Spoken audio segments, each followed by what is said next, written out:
Okay, in this last part of the lecture for culture and media, I'm going to look at some sociological analysis that moves beyond the idea that people that are consuming pop culture or participating in consumer culture are this kind of mass that don't really think for themselves, and look at some work that notices that, okay, maybe pop culture and consumer culture are key elements that spread or encourage ideology. But if you look a bit more closely, a little bit more ethnographically, that is, going out there and observing and taking part in what people actually do, we can see that this isn't necessarily the case for, all people that are engaging with these things. So the work of the Birmingham School moves away from the Frankfurt School's idea that pop culture is nothing but ideology, and argue more that pop culture and consumer cultures are sites of struggle, sites of hegemony, where certainly dominant ideas are disseminated, but not everyone just engages in them and kind of sucks them up as some kind of unthinking sponge. So these researchers in the late 60s, early 70s through to the 80s identified certain groups, what they called subcultures, based on earlier work from the Chicago School that talked about subcultures in terms of crime and deviance, where they argued that maybe these people are taking part in things more in a kind of positive, resistive, or subversive way. What they did here was look at particular groups, such as youth, working class people, or women, and showed how they were kind of doing pop culture or consumer culture, not necessarily completely as cultural dupes, but maybe in ways that were creative, expressing themselves, and that sometimes subvert those dominant norms. So in this sense, taking part in a subculture, being a goth or a punk or an emo or whatever, is kind of a ritualistic, symbolic response to dominant ideology. It's a way of expressing your opposition, your resistance to those things, and I'll look at punk in a little bit more detail in this lecture. So there's a kind of powerlessness of consumer and pop culture taking part in it, but this is a more creative way of doing it. And this relies on symbols and rituals. So the mohawk is a good example. It's not just a haircut in this sense. It's a way of symbolizing to, mainstream society that you are, rebellious, that you don't want to necessarily follow dominant norms. So symbolism here becomes a key way of resisting dominant ideology. One of the things that the subculture theorists were interested in is what they called bricolage. So where pop culture provides movies that look the same and songs that sound the same and all this kind of stuff, the argument here is that if you're taking part in subcultures or engaging with things more creatively than just kind of as a cultural dupe, what many people do to show their creativity or is to tinker with those products, to borrow from them, combine them, discard some aspects and, embellish others.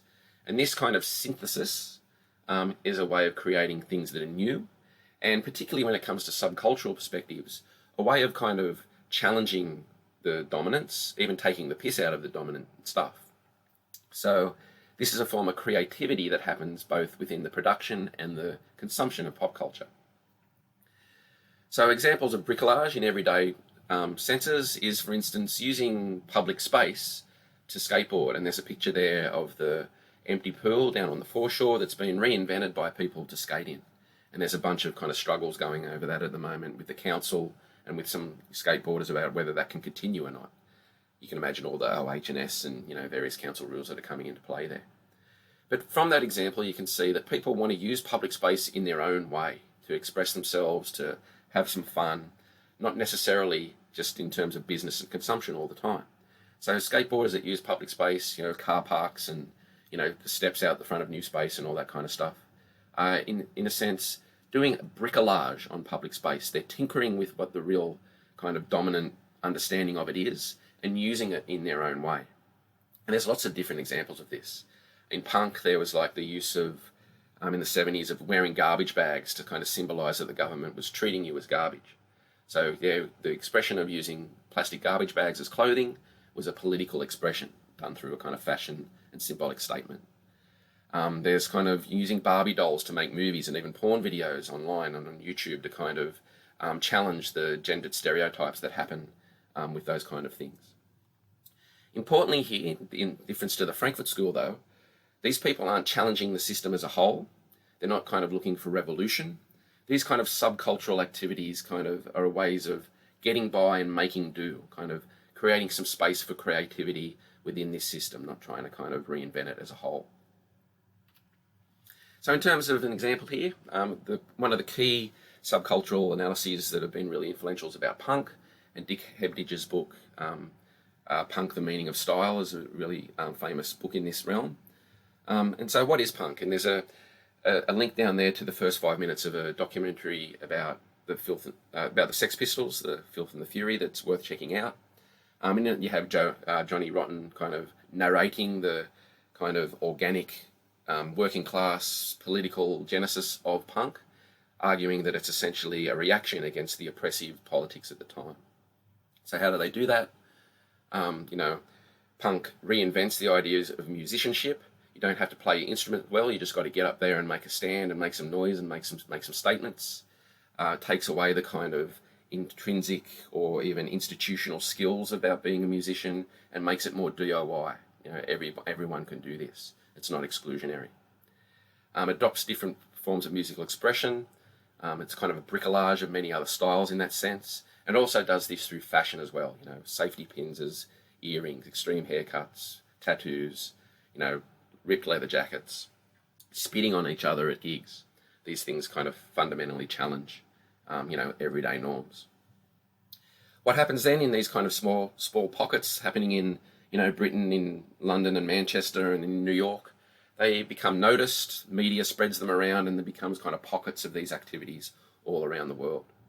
So in this sense, there's a kind of subcultural resistance going on. People are doing these things, but once the media gets hold of it and becomes more kind of co-opted by the mainstream, this kind of resistance and subversion sometimes disappears out of the subculture, and the symbols get sold back to the masses in kind of, expensive forms. So all of a sudden, ripped leather jackets are, $1,200 in fashion boutiques. And the same thing kind of happens with grunge in the 90s. Kurt Cobain wears, $2 flannels from the op shop as a kind of anti-fashion statement. Within a few years, very similar things are being sold for $150 in shops. So this is an important way to think about subcultures, and also popular cultural rebellion more generally, is that while for the people doing them, they feel like resistance and they are resistive in certain ways, the more symbolic fashion pop culture elements can be kind of then sold back to the masses in that kind of Frankfurt School sense. So you can see here that, again, I think thinking about pop culture and consumer culture as struggles is a kind of more sociological way of thinking about things, I think. There's certainly ideology going on, but there's also other creative things going on as well, and these things kind of come and go and circulate, and subcultures disappear and a new one comes along. Now, one of the important things that subculture theory used was semiotics. And again, this is a kind of way of methodologically understanding what signs mean. And in this sense, the mohawk is a sign. It's not just a haircut. It's a way of symbolizing a certain way of life, a certain political orientation. So semiotics is a way of kind of looking at everyday objects and thinking about what they mean beyond the obvious use value of them. Objects have a symbolic meaning that communicates certain messages to people around us, and at least we perceive it to, and importantly, that message will be deciphered differently by different people. So signs in this sense aren't just kind of road signs or stop signs or traffic lights. They're like everyday objects that have particular meanings, and I'll unpack what that means more in a sec. So these things have meaning because, society and individuals invest them in meaning. Much of this meaning is definitely socially constructed, but it refers something to beyond itself. I just thought I'd put in there too, as a way of kind of thinking about how signs are interpreted differently by different people. The start freeway, end freeway signs down there that are actually at the end of the F3 freeway onto Sydney. For most of my life, up until I was about 21, I thought that was a no camping sign. I thought that was a tent, and that red line there meant you weren't allowed to camp in this area. But there was obviously a freeway. In terms of interpreting signs here, I completely had that wrong, and I'll talk about the different forms of reading in a sec. So just to think about this as an example, This kind of symbolic systems are deeply embedded in the way that we view things. So on the one of the photos there's like a Lego blocks, but like, if you're familiar with The Simpsons, you could probably see The Simpsons in that straight away just by those colours.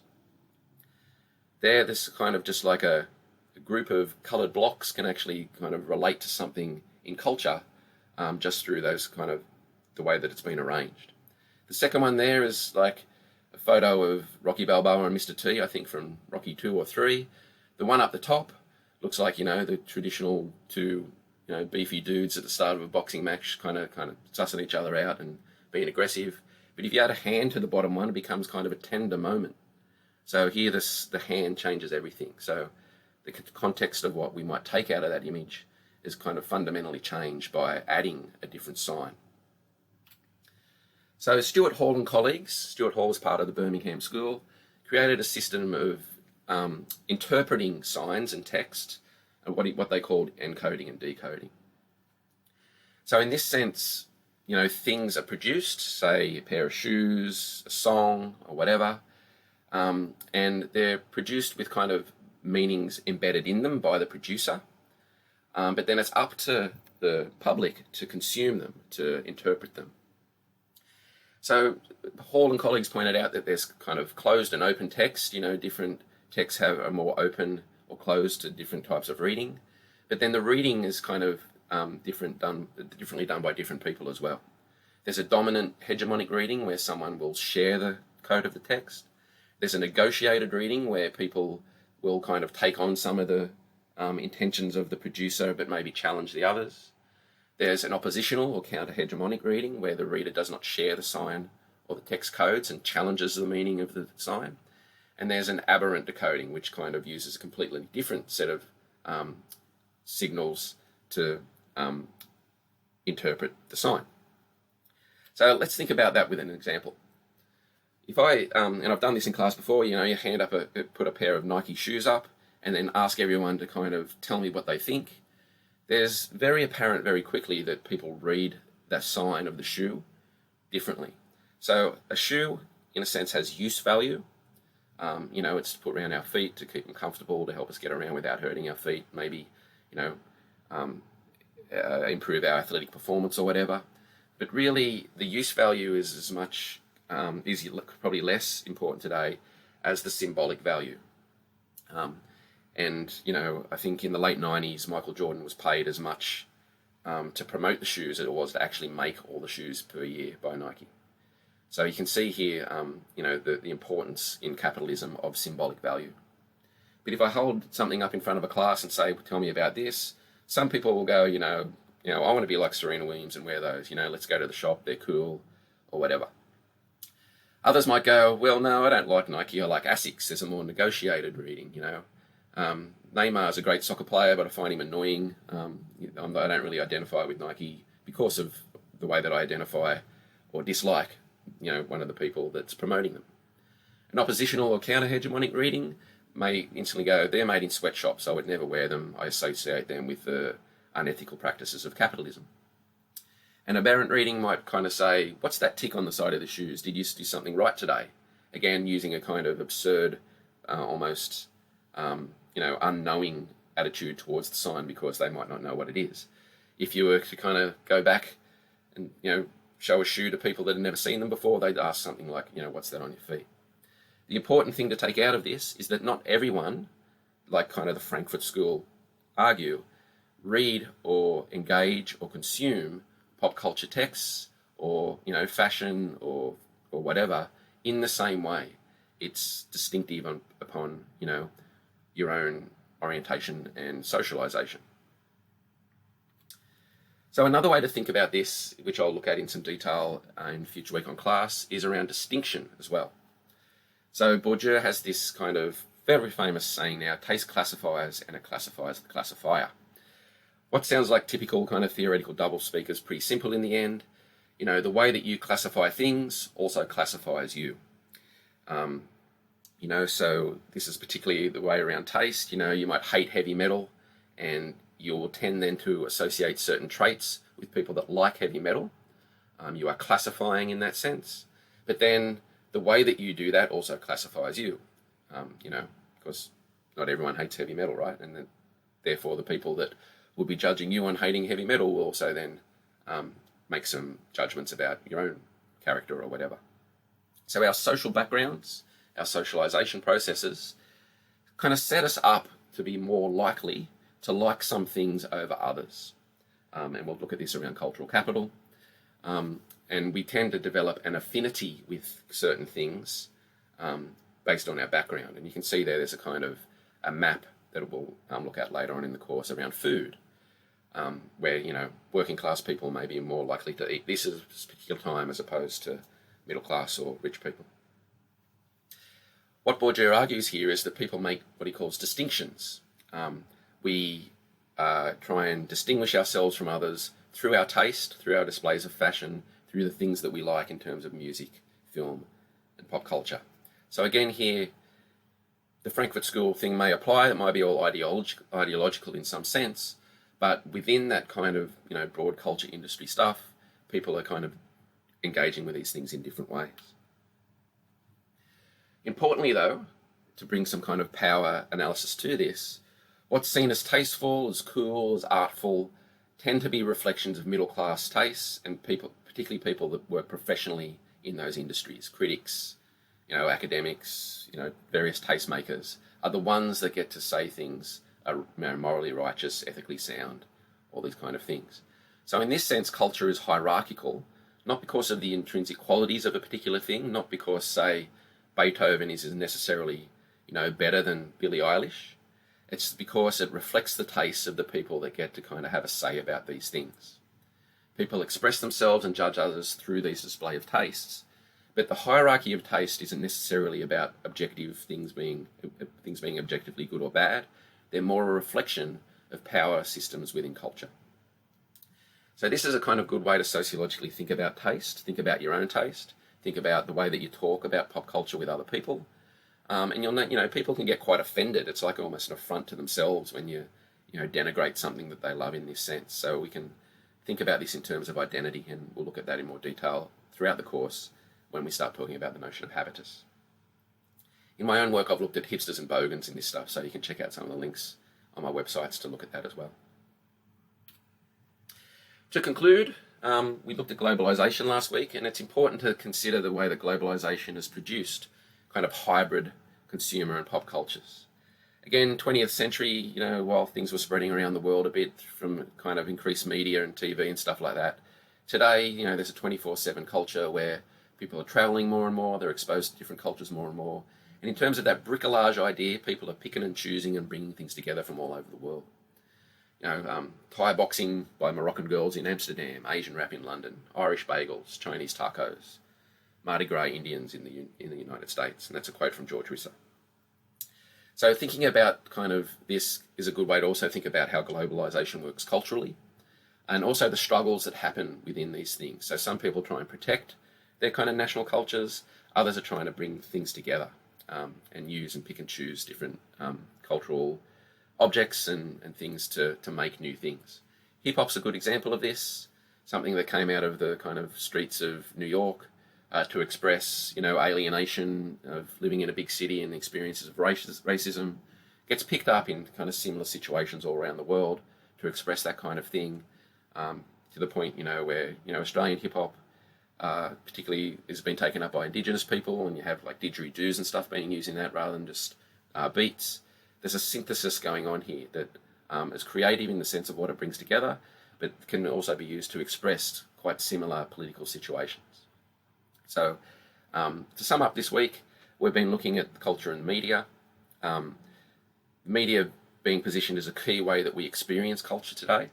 And so what we'll be doing in a future topic is looking at digital media, the way that there's similar things going on in terms of the spread and dominance of the internet and digital culture, and be looking at some of the examples and new phenomena, but kind of through the same lenses that I've been talking about this week.